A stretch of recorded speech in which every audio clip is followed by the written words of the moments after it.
जब सिकंदर ने एक कौवा की बात मानी, क्या आपने सुनी है कि कहानी? बोध कथा। अमरता की तलाश में सिकंदर महान। 16 वर्ष की उम्र से दुनिया को जीतने के लिए कुछ सैनिकों को टुकड़े लेकर सिकंदर अपने देश यूनान में निकला था। लगभग आधी दुनिया जीतने के बाद, विभिन्न देशों से शासकों को हराने के बाद तथा हजारों लाखों लोगों की मारने के बाद वो भारत की ओर अपना कदम दृढ़ता से बढ़ा रहे थे। वो लाखों लोगों की मृत्यु का कारण बन चुका था, इसलिए वो जानता था कि सभी की किसी न किसी प्रकार मरने ही।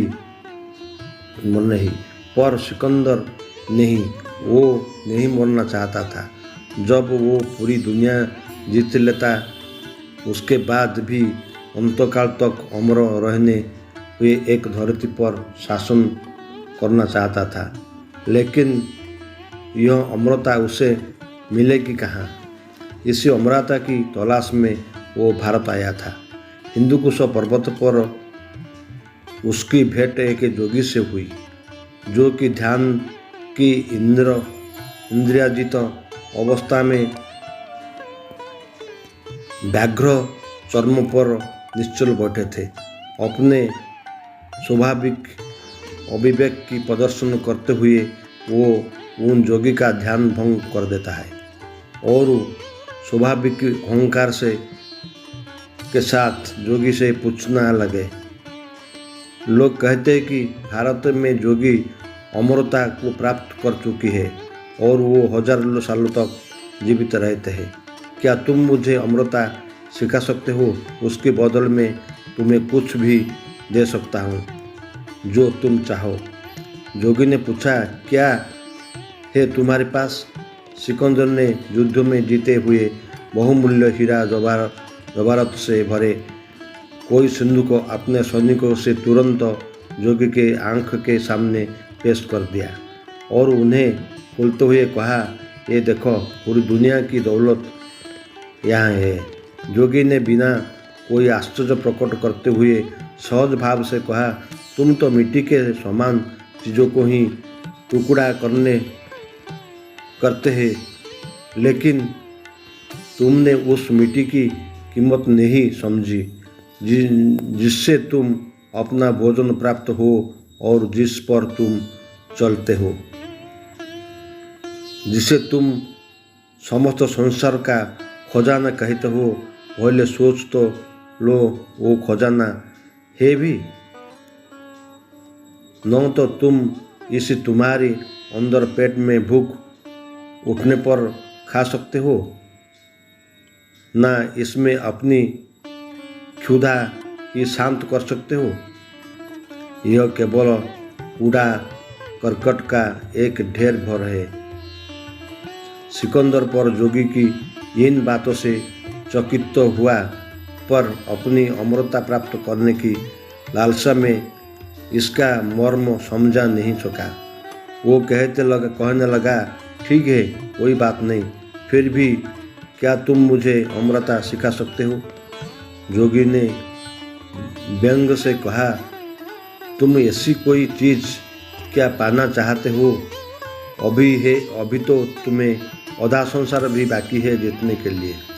इस पर सिकंदर ने गुस्से में के साथ बोला, या तुम मुझे अमरता पाने का तरीका बताया, मैं अभी तुम्हारी सर कलम कर देता हूँ।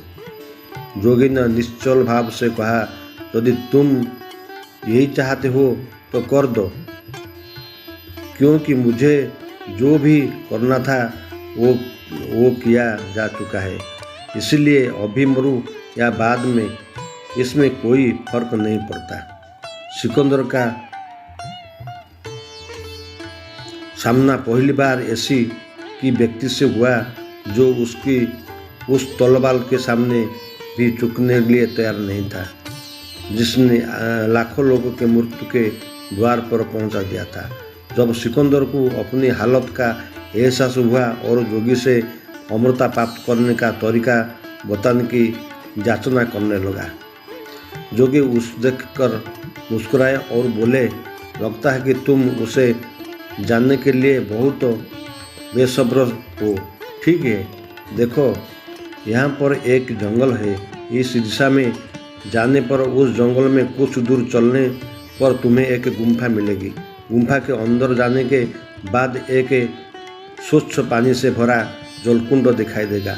उस जलकुंड की एक अंगुली भर के जल पी लेना और तुम अमर हो जाओगी। सिकंदर जोगी द्वारा बताए हुए मार्ग पर अविश्वास के साथ चल दिया, किंतु जैसे जैसे वो बढ़ता गया उसकी सभी अविश्वास दूर होने लगा।